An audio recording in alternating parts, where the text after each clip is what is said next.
Story time about how my best friend got with my boyfriend part 2. Real quick, sorry this part is really late. TikTok would not let me post this video at all. So I pick her up and she's wearing a completely different outfit than what she told me she was wearing. And the whole time we were at the game, she was bothering me about who my boyfriend was. And because I knew she was a hoe, I definitely did not tell her who it was. Well, the one week I couldn't make it to one of my boyfriend's football games. And Jenna just decided to show up to my school's football games even though she didn't even fucking go there. Well, the one night she met my boyfriend. She texted me about it that night saying, "Oh, he's super cute, da-da-da-da-da." I asked my boyfriend what he thought of her and he said that she was weird and she was hitting on all of his friends. So I thought I didn't have to worry about them getting together, right? Wrong. He had invited me to this party and said that I could bring her, so I decided why not give her the benefit of the doubt. Jenna and I had planned on leaving that night because my mom couldn't pick us up in the morning. Well, Jenna ended up spending the night, and I went back there in the morning, and there were hickeys all over my boyfriend's neck.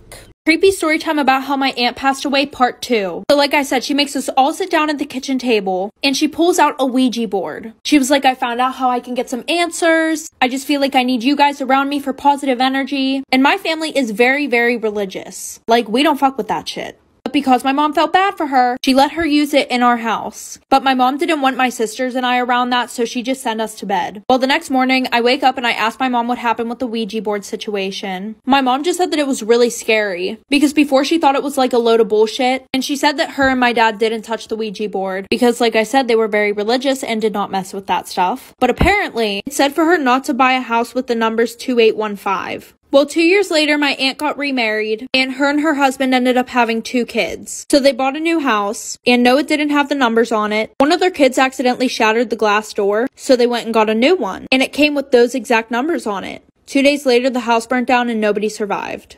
Part 2 of how my husband accidentally told me that he was cheating on me. So like I said, my dad lived 5 minutes away, so he just rushed over to my house. And we tried a few more things to get it off. We tried Windex, we tried the dental floss, none of it was working. So my dad told me that we were gonna have to cut it off with pliers. So he comes over with the pliers, cuts the ring off. Well, a few days later, I had taken it to the same place that we got it to get the band fixed. Or replaced. While I was there, I decided to get it appraised, just for insurance reasons. So a few days later, I go and pick up my ring, and when I get home, I look at the appraisal. It was not the same one that I had picked out in the store. It looked exactly like it, but there was like a $20,000 price difference. So right now, I'm like, what the fuck?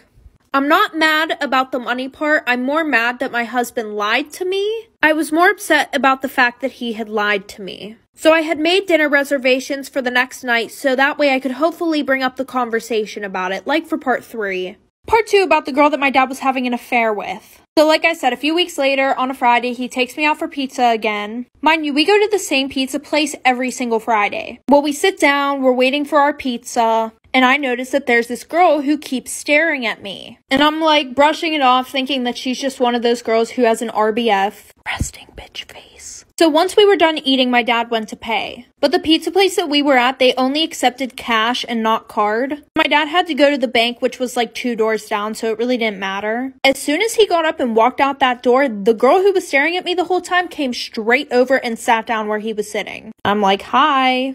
And she just starts going off on me, but not so everybody could hear. She's like, "What the fuck is your name? Like, is he cheating on me? Blah, blah, blah, blah, blah." And I'm like, "What are you talking about?" I'm like, "I'm his daughter." She said, "No, you're not. He showed me pictures of his daughters before." Like I said before, I wasn't in any family photos. Like for part 3. Part 2 about the worst night of my life. So before I got to my mom's house, I called her. And I pretty much just told her that I was with my stepdad and I wanted to come see her. Like I said, she lived 5 minutes away. So as soon as we pull up, she walks outside. And she starts screaming at my stepdad. She's like, "Those are my kids. You're not allowed to see them, blah, blah, blah." Even though my dad had full custody and he could decide who we could and couldn't see. So after that, we walk in the house. She isn't saying anything. And this house is pretty much like a trap house. There was a knife holding the door shut. Not a kitchen knife, like an actual knife that you stab people with. She's like, "You can sit down, make yourself comfortable." And I didn't want to sit down because I saw needles everywhere and I just saw a rat crawl under the couch. So I was like, "No, I'm fine." And then she was like, "Sorry, not everybody can be rich like you." Which, just to make clear, I'm not rich. I just knew that she was doing drugs with her boyfriend in that house. After that, she pulls the knife that was holding the door shut out and points it right at me, like for part 3.